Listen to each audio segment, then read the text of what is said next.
Good morning बच्चों। Good morning. बच्चों कौन सा त्योहार आने वाला है?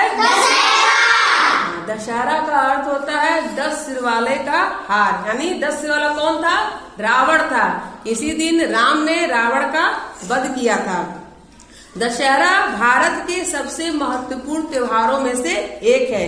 इसी दिन भगवान राम ने बुराई के प्रतीक 10 सिर वाले राक्षस रावण का वध किया था। इस त्योहार को हम विजयदशमी के नाम से भी जानते हैं।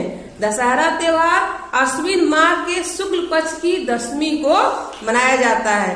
यह त्योहार बुराई पर अच्छाई की जीत है। दशहरा से पूर्व 9 दिन का रामलीला का आयोजन किया जाता है, जिसमें राम के आदर्श चरित्रों का वर्णन किया जाता है। 10वें दिन रावण, कुंभकर्ण, मेघनाद के पुतले को जलाया जाता है। यह माना जाता है कि हमारे सारी बुराइयों का नाश हो गया। दशहरा को विजयदशमी भी कहा जाता है, क्योंकि इसी दिन माँ दुर्गा ने महिषासुर राक्षस का वध किया था और देवताओं को उसके अत्याचार से मुक्त किया था। इस पर्व के दिन सभी घरों में तरह तरह के पकवान बनाए जाते हैं। लोग नए नए वस्त्र पहनते हैं और मेला घूमने जाते हैं। दशहरा त्योहार भगवान राम की रावण पर विजय के रूप में मनाया जाता है। इस दिन को अधर्म पर धर्म और असत्य पर सत्य की विजय के प्रतीक के रूप में मनाया जाता है। तो आज जो कविता हमारी है वो श्री राम पर है। इस कविता को हम लोग हाव भाव के साथ करेंगे, ठीक? राम बड़े वीर थे, लड़ने में रणधीर थे, सीता उनकी रानी थी, अयोध्या की महारानी थी,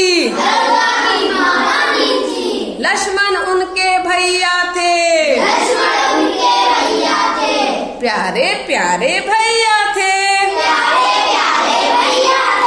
माता ने वनवास दे दिया, सारा उनका राज्य ले लिया, तीनों मिलकर चलते थे, जंगल जंगल फिरते थे, एक दिन रावण साधु रूप लिया, सीता जी को चुरा लिया, हनुमान ने पूछ घुमाई, रावण की लंका को दिया जलाए, राम जी ने तीर चलाया, रावण को मार गिराया, सीता जी को लिया छुड़ाए, वापस आ गए अपने घर द्वार, असत्य पर सत्य की विजय हुआ। बच्चों यही है दशहरा त्योहार। तो बच्चों दशहरा त्योहार हमें यह बताता है कि हमेशा विजय सत्य की ही होती है। कहा भी जाता है सत्यमेव जयते। जो इंसान सत्य के मार्ग पर चलता है, अच्छे मार्ग पर चलता है, अंत में विजय सत्य के मार्ग पर चलने वाले की होती है।